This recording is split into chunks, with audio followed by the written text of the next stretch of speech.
Selam, geldim. Herkese Mehtap Tarot kanalından merhaba. Bu sessizliğin arkasında neler varmış? Şöyle kolektif bir açılıma niyet edeceğimiz bir bakıma başlıyoruz efendim. Evet, kanal abonelerine niyet aldığım bir açılım olacaktır. O yüzden ücretsiz bir şekilde kanalıma abone olabilirsiniz. Bugün şaman kartlarımı kullanacağım ve ışık tarotunu kullanacağım. Detaylı bir analiz yapacağız. Soracağım sorular var ve bunlara cevaplarını tarot kartlarıyla alacağız efendim. Hanımlar, beyler, kolektif bir açılım olduğu için baştan söylemem gerekiyor. Sonra Mehtap Hanım bana hiç uymadı da diyebiliyorsunuz. Uyarımı yapayım. %100 size uyumlanacak diye bir şey yok. O yüzden size uyumlananları alın, uymayanları evrene sevgiyle iade ediniz. Ve bana da Instagram Mehtap Tarot kanalından ulaşabilirsiniz. Evet efendim, başlangıcımı yaptım. Bunu zaten artık yazılı bir metin yapıp böyle koyacağım kenarıya, oradan okuyacağım. Karışıklık olmasın diye. Bu arada Instagram'da çekiliş yapıyorum.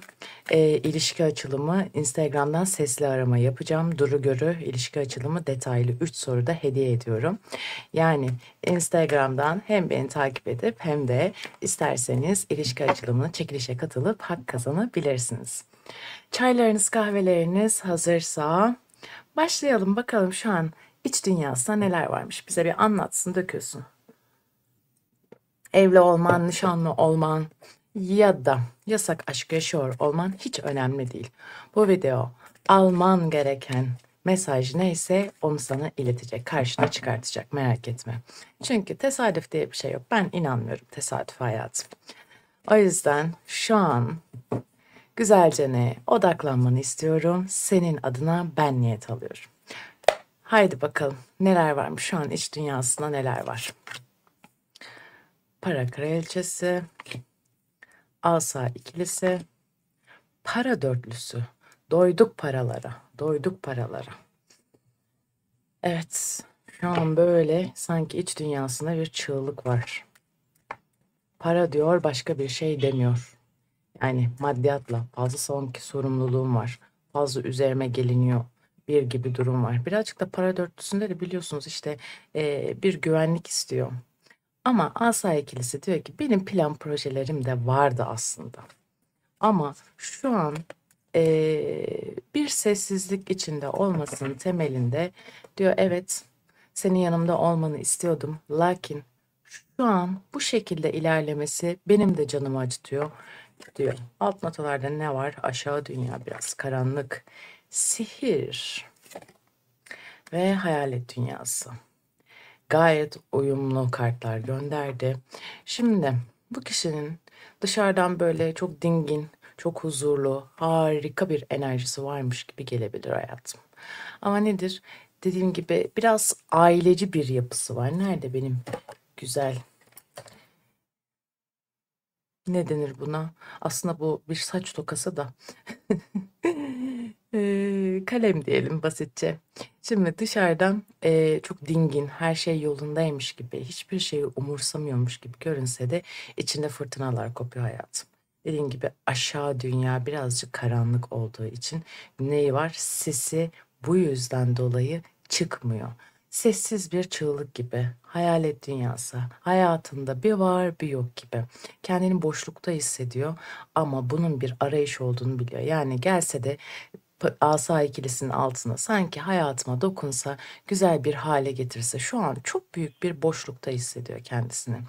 Aslında baktığında işte ruhunun neye ihtiyacının olduğunu çözmeye çalışıyor. Şu an parasal gündem olduğunu görüyoruz. Para kraliçesi, para dörtlüsü. Kendi ayakları üzerinde durmaya çalışıyor. Ve ruhunun neye ihtiyacı olduğunu çözmeye çalıştığında bu onu ister istemez böyle içe dönmüş, sessiz, kendisini ne yapmaya çalıştığını algılamaya çalışan bir kişi haline büründürmüş. İnzivaya çekilmek, aslında aşağı dünyasına inmiş. Birazcık alt travmaları var. E, insanlardan uzaklaşmak da istiyor. Aslında senden kaçması, şu anki iç ruh halinde senden kaçması sana bir ceza değil. kendi arayışı içerisinde olduğunu, kendi iç hesaplaşması içerisinde olduğunu görüyoruz. Bu kendini yeniden inşa etmeye çalışmak gibi de bir dönem gibi de değerlendirebilirsin. Çünkü bir sihir var aranızda sizin. Bir aşk ikilisi, sempatik bir durumda diyebiliriz bunu. Yani içeride bir mücadele var ama seni cephe dışında bekletiyor da olabilir. Hayatından da tam çıkmamış diyebilirim bu karakter için. Şu an iç dünyasında bir arayış içerisinde olduğunu kartlar bize iletiyor hayatım. Peki aranızdaki ilişkiye dair tutumu nedir? Bize bir mesaj olarak göndersin. Yani duygularla mantığı ne diyor? Nasıl hareket edecek? Ne yapıyor? Ne ediyor? Şu an bize bir göndersin. Asılmış adam merhaba. Asa üçlüsü, kupa dokuzlusu. Şimdi senin varlığına bir ihtiyaç duyuyor ama ilişkiler konusunda temkinli. Şu an bir bekleme durumunda olduğunu görüyoruz ya. Kafa karışıklığı var. Yeni bir bakış açısı arıyor. Temkinli davranması bunda. İçinde sevgi olabilir ama sana karşı bu sıcak duygular nasıl yansıtılır? Bunların arayışı içerisinde asa üçlüsü. Artık bazı şeylerin kararı verilmiş. Bir öncesinde de asa ikilisi vardı zaten. Bunların planlamasını yapıyor. Aydınlık savaşçı, çocuk ve Mısır. Bak şimdi Mısır'ın bir bereket durumu vardır. Kendi iç hesaplaşmasını yapıp şifalanmaya doğru geliyor iç alt arketiplerine baktığın zaman. Ne oluyor? Kalbini değil de zihnini ön planda tutuyor burada. Sana karşı çünkü sıcak duygular besliyor. Artık daha farklı. Bu ilişkinin daha ileriye taşındığıyla alakalı mesajları almış aslına bakarsan. İşte kupa dokuzlusu burada giriyor. Seninle uyumlu ilişki içerisinde olduğunun farkına varıyor. Asılmış adam işte o yüzden. Şu an bir evet uzaklaşma bekleme durumu var ama bir adım atmaya doğru gidiyor. Çocuk masumiyeti var burada. Evet biraz ağır ilerleyen. Hatta böyle birazcık da birbirinize duygularla bile yabancılaşmış olabilirsiniz. Çünkü aydınlık savaşçı, karanlık savaşçıyla ilk önce mücadelesini bitirir, ondan sonra aydınlığa kavuşur. Önceki durumda ne vardı? Aşağı dünya, yani karanlık bir taraf vardı iç dünyasında. Bir geçmişte yaşadığı hayal kırıklığı vardır. Terk edilme ya da aldatılma olayı vardır bu karakterin. Şu anki tutumun işte temelinde bu yatıyordur. Hep bunu söylüyorum. Travmatik durumlar yaşamayan insan mı var? Sürekli önceki ilişkileriyle karşılaştırıyor insanlar. Ya bu da böyle yaparsa acaba aynı şeyleri tekrar yaşar mıyım? Yani ama bunun planlaması tarot kartlarına baktığımda bazı şeylerin farkına varıp ondan sonra harekete geçip artık seninle mutlu olup olmadığıyla dair bir netliğe kavuştuğu duruma geliyor. Ya bak bu seninle ilgili duygularını bastırmak ya da gizlemek ya da bunları kolay kolay dile getirebilecek bir insan değil. Bu onun savunma mekanizması olduğunu kabul etmen lazım. Çünkü sana bu savunma mekanizması sebebiyle, bu mücadelesi sebebiyle rahat bir adım atması, bereketli bir zamana adım atması için böyle içten içe bastırdığı, gizlediği duyguları halletmesi gerekiyor. Kolay bir karakter değil karşındaki kişi. Bunu bilmeni istiyorum. O yüzden sana adım atma süreci ne oldu? Asılmış adamı attığı için bazı şeyleri hızlı değil de yavaş yapabileceğini gösteren bir durumla karşı karşıyayız. Biraz ürkek durumda. Kalbini açmak istiyor ama en önce şu iç mücadelesini bitirmesi lazım ki şu bereketli topraklara gelebilmesi için. Ne oluyor? İşte sana dair bir özlem durumu var, arzu durumu var. Bunu harekete dönüştürmek için artık bazı şeylerin mücadelesini kendi iç dünyasında bitirmesi gerekiyor.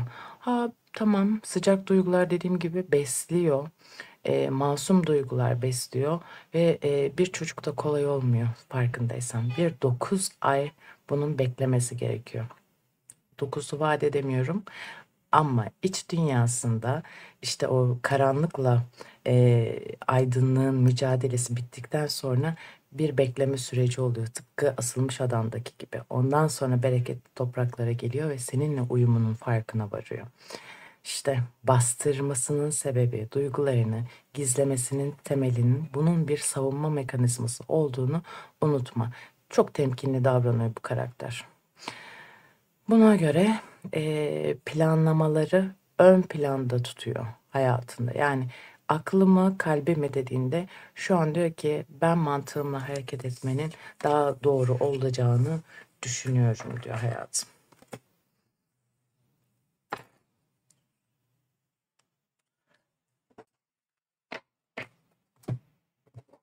Devam edelim. Sana karşı bakış açısı nedir? Soralım bakalım. Bu ilişkiye karşı bakış açısı nedir? Bize bir söylesin, kartlarla göndersin bakalım. Asa kralı, bir de aslan var. Asa prensi, asa onlusu. Değnekte tutku vardır biliyorsunuz. Eylem, harekete geçme durumu vardır. Asa onlusu da tamamlanma, onun tamamlanma enerjisi vardır. Büyük arkanaya geldiğin zaman gene onun enerjisi çok kuvvetlidir. Kader çarkına gelir. Kadersel olaylar, inişler çıkışların olacağı ve iyiliklerin de karşılığını bulacağıyla alakalı mesajlar vardır. Şimdi bir asa kralımız var burada. Bir şovunu yapsın bakalım. Aslan burcu mu acaba bu? Ateş elementine geliyor. Koç, aslan, yay burcu. Gene stratejik planlamalar yapan bir karakter var karşımızda. Ama ve lakin şuraya geldiğimizde birazcık da eğlenceyi de seven bir karakter. Bu yüzden dolayı sana böyle karşı algısı ben ne kadar düşünsem de etsem de böyle onu çelmeye çalışsam da ben o tarafta mutluyum. Hiçbir yerde kendime ait hissetmiyorum enerjisine. Spiral, yağmurcu, değnek. Yine bir asadır aslında değnek temeline baktığın zaman. Burada şimdi şöyle bir durum var. Karmaşa da var aslında buna baktığında. Onun bir yanın böyle nasıl diyeyim, onun gözünde çok güçlü, hatta çok çekici, eğlenceli olarak görüyor seni. Ama diğer yanı seni mesafeli olarak görüyor. Şimdi spiral biraz kafa karıştırıcıdır. Evet, göz alıcı bir durumu vardır. Ama dediğim gibi bu karakter sana karşı kolay kolay açılmayabilir. Düşüncelerini aktarmayabilir. Neden? Dedik ya hani mesafeli ve kapanık, kolay kolay açılamayan bir karakter. Önceki dedik ya durumlarda mesafeli davranması gerektiğini idrak etmiş bir kişi olduğunu söylüyor burada. Onda bir yetersizlik, bir kaygı yaratıyor da olabilir. Egosu mu var? Böyle hani olmayan bir şeyi göstermeye çalışır ya, biraz şov yapmaya çalışır ya bazıları. Sana yaklaşmak istese bile böyle eskisi kadar alan açmadığını, artık hani ben bulut varsa yağmur yağdırırım enerjisine geldiysen eğer, yine değnek. Sende de bak tutku, aslında motivasyon durumun var. Ama şu an onun enerjisine geldiğinde bir kaygı durumu içerisinde. Asa onlusu dediğim gibi değnek onlusudur. Böyle yük sorumluluklarının olduğunu birazcık söylüyor ve buraya kolay kolay gelemez. Aslında hep onun enerjisi kuvvetlidir. Ama dediğim gibi bu karakterin ruhunun tükendiğini de görüyoruz burada. Yani sana nasıl ulaşacağını bilmiyor. Belki de artık beni istemiyor düşüncesine doğru geliyor. Ben hayatımdaki sorumluluklarla mücadele ederken acaba bana destek olabilir mi durumunda. Hep böyle bir strateji hesaplar, kitaplar yapıyor. Hep asanın durumu bu. Ama kendini ne yaparsa yapsın düşünsel olarak hep senin yanında buluyor.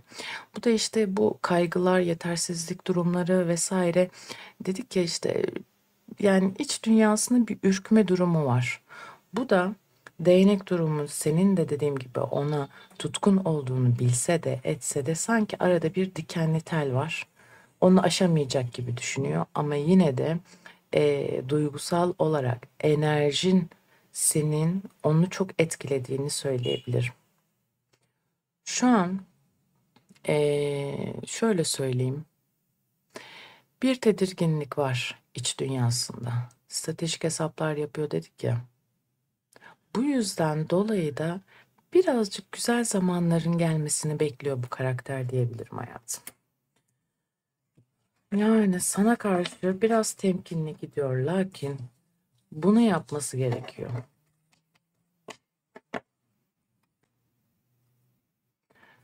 Şimdi kahvemden de bir yudum alayım. Sizin bu aranızda ne oldu? Geçmişte.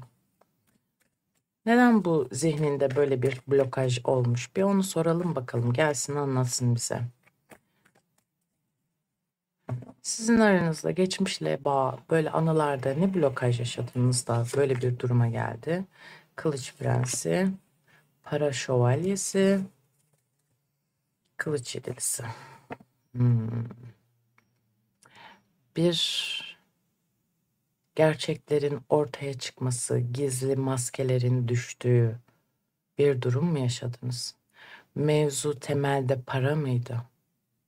Yani kararlı olmasını etkileyecek bir durum mu yaşandı sizin? Yani ilişkinizin kararlı olmasıyla alakalı. Şimdi bakıyorum bir hızlı kararlar verilmiş ama akabinde de sanki bir ihanet, bir aldatma, bir maskenin düşüşü ortada patlak vermiş diyebilirim. Şu şaman kartlarımı da alayım. Ne yaşadınız siz? Yani onun için tamamen kapanmamış bir sayfa bu. Hala aynı şeyleri konuşuyorsunuz belki de. Senin için de belki o seni aldattı ya da sen, yani olay ne? Ama Kılıç Yedilisinin enerjisinde biraz böyle şey durumu var. Bir ihanet durumu. Yolculuk, kurban, avcı. Bak kesinlikle ve kesinlikle bir aldatma, yalan söyleme, ihanet, böyle çok ağır bir durum var. Yani birbirinize maddi manevi yara vermişsiniz ve bundan dolayı geçmişinizde, zihninizde bir blokaj var sizin bu ilişkinizde. Ama bu şu an baktığı zaman avcı uzaktan bakar hayatım, plan projesini yapar, kurbanını izler. Ama aynı şekilde de geldiğin zaman taraflardan bir tanesi bu ilişkide bir kurbanlık durumu yaşıyor. Çok güzel saf duygularla bu ilişkiye başlamışsınız. İkiniz de yalnız kaldığınızda birbirinizi düşünüyorsunuz. Çünkü acaba bu ilişkide kurban ben miydim? Yani bunları düşünüyorsunuz. Yani yeni başlangıçlar yapabilir miyim, edebilir miyim? Hep bunların mantığı da olabilir ama bu karakter aynı değerlere sahip olduğunuzu söylüyor. Yani sana bir burada mesaj bırakıyor. Yani peşimden gel, bana eşlik et. Yani ben ilerleyebilirim ama beni idare et durumunda. Ama sana karşı bir merak içerisinde olduğunu da söyleyebilirim burada. Çünkü senin cıvıl cıvıl olman vesaire gibi durumlar bunu çok etkilemiş. Şimdi Kılıç Prensi'nde şöyle bir durum var. Sohbet etmeyi çok sever, ilgilidir, araştırmacıdır, meraklıdır. Aynı şey gibi, hava burcu gibi, terazi kova ikizler. Zihinsel olarak şu an çok meşgul ediyor ama olay ne? Sonuca geldiğin zaman hayatım, burada dışarıdan kaba, sertmiş gibi gözükse de aslında gizledikleri ortaya çıkar diye çok korkan bir karakter. Küçük problemleri büyük yapan bir karakter var. İşte burada kimin avcı, kimin kurban olduğu, av olduğu tartışılır. Ama dediğim gibi birlikte geçirdiğiniz zamanlar, konuşmalar vesaire gibi durumlar, bunları tekrar resimlere bakıyor bu karakter. Belki de zihninde yankılandığı gibi uykularına, rüyalarına da giriyordur. Ama bak, bu anılar sadece huzur değil, aynı şekilde ona karmaşa da getiriyor. Onu bambaşka bir yola da sürüklüyor olabilir. Çünkü bir yanıyla böyle o güzel günlere dönmek istiyor ama bir yanıyla da sanki kırgınlıkları unutamıyor. Aradaki o durumu, ihaneti vesaire. Yani taraflardan bir tanesi bu alma verme dengesini bozduysa bunun nasıl düzeleceğini halledemiyor olabilir. Yani biz yeniden başlasak, işte tekrar aynı bir yola çıksak aynı şeyleri yaşar mıyız?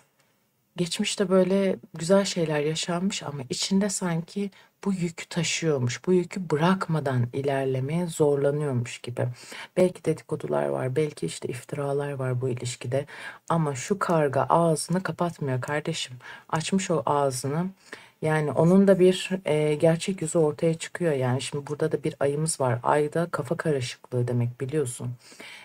Riskler vardır, düşen maskeler vardır.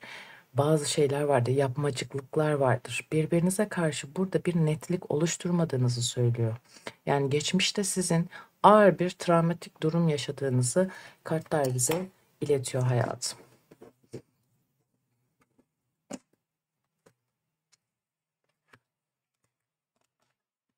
Ya peki bunların hepsini kıskançlıktan falan mı yaptı? Ya da bu suskunluk, bu uzaklaşma durumları, bu gözlem. Yani görünmeyen ne var yani şu an bize söyleyeceği ne var?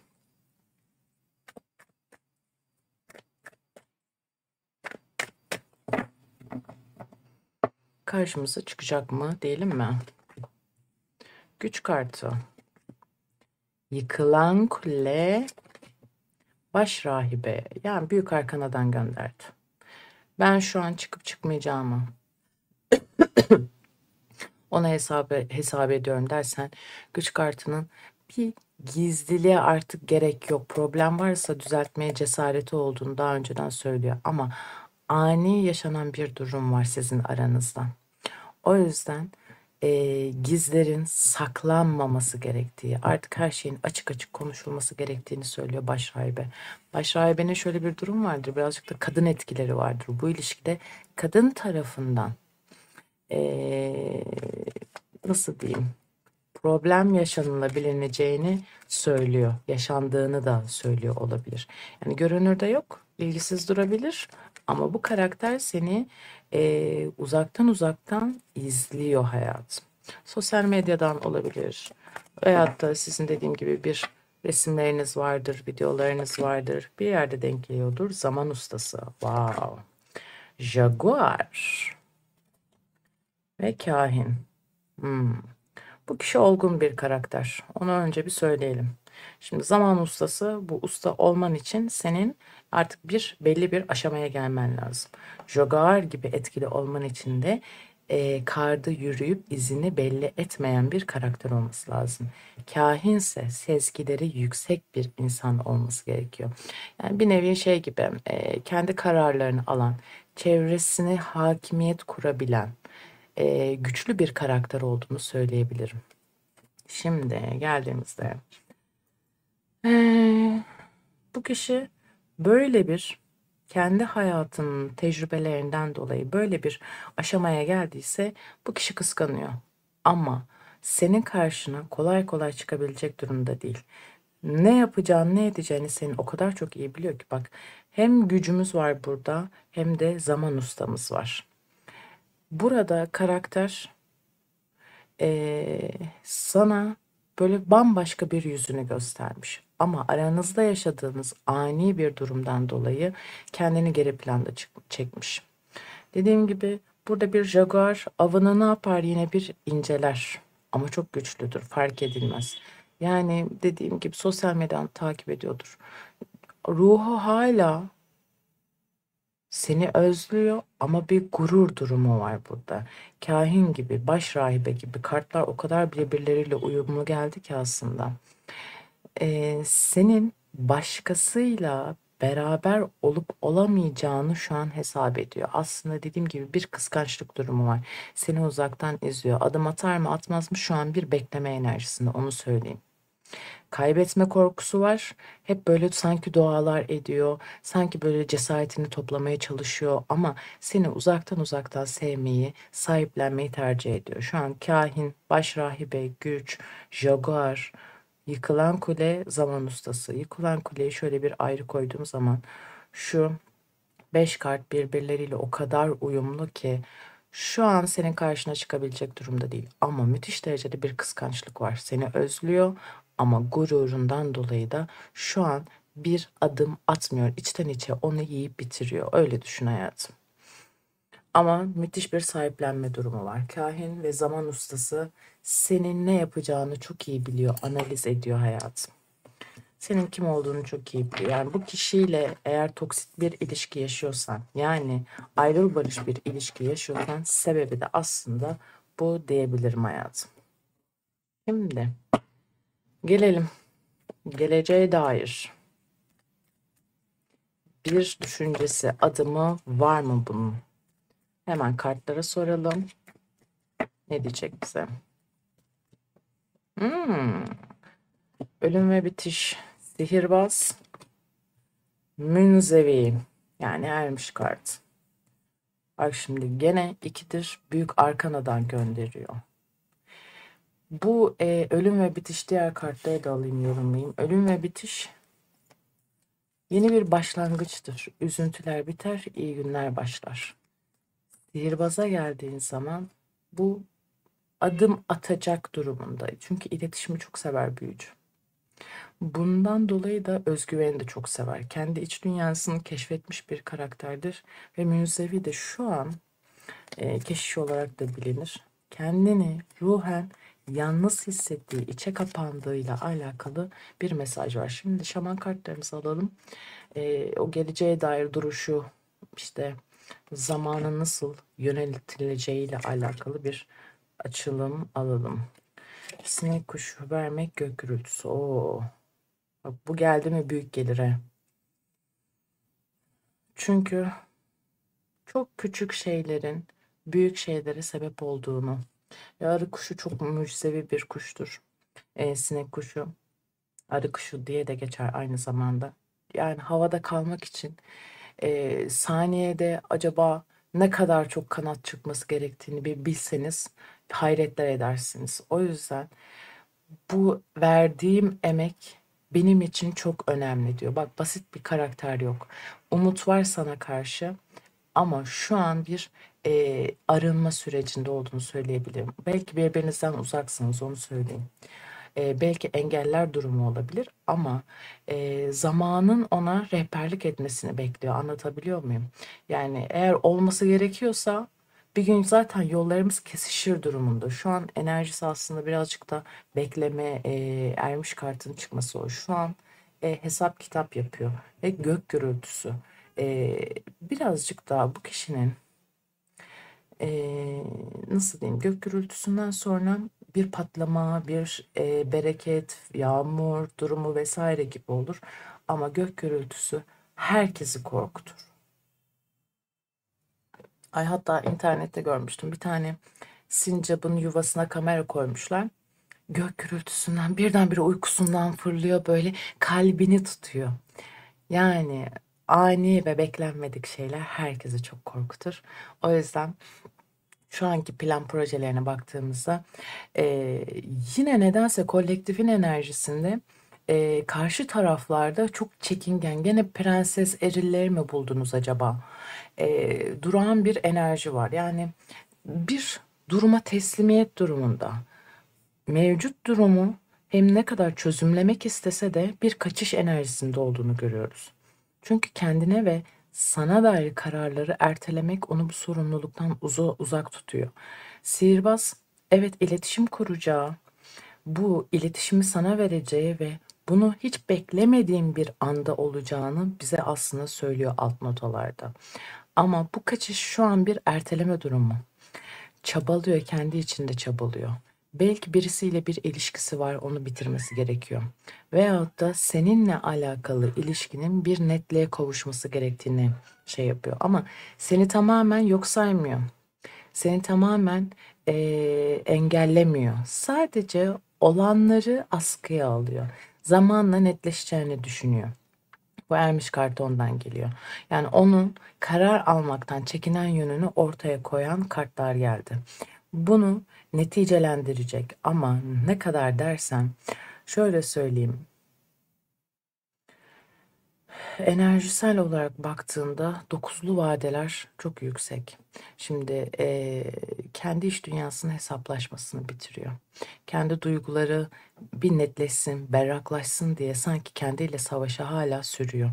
İçinde dediğimiz gibi bir özlem var ama bitip bitmediğine karar verecek. Bu ilişkide karşı tarafın karar vermesi gerekiyor ve iletişim durumuna gelecek. Çok çabalıyor bak. O yüzden böyle sakin sakin bu durumunun, özlemin cesarete dönüşmesini kesinlikle tavsiye ediyorum. Bekle. Bu süreç içerisinde senin mesaj atmamanı talep ediyorum senden. Çünkü karşı tarafın bu enerjisini kaybetme isterim. Çünkü senin onun hayatındaki yerini o zaman göreceksin. Senin nasıl diyeyim, senin somut bir adım atmaman, onun hayatında neredesin onu şey yapacak, gösterecek. Yani onun gölgesinde bekleme. Çünkü sen böyle kendi ışığını yaydıkça ettikçe o sana nasıl geliyorsa sen de o kadar değerli olacağını emin olabilirsin hayatım. Şimdi bakalım. Giderken bize 3 cümle söylesin. Dünkü videodaki gibi sen de ne yapacağını bir anahtar olarak al hayatım. Ya da hislerini sen de bize söyle, bir karşılıklı konuşturalım size. Evet, biz bunları öğrendik. Kendini 3 cümleyle ifade et bakalım. Affetmek ve unutmak mümkün mü? Hala kendimi bulmaya çalışıyorum. Peki. Bana bir şans ver. Geldi mi? Kamera netleşti mi? Hı. Ay, bu da böyle netleşmeyince beni sinir ediyor. Peki senin duyguların nelermiş bunlara karşı?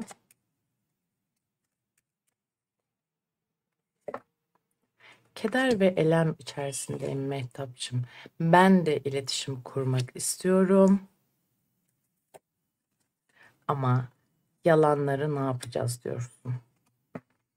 Vay, araya girmiyorum. Sessiz sedasız gidiyorum. Instagram Mehtap Tarot'ta görüşmek üzere. Hoşçakalın.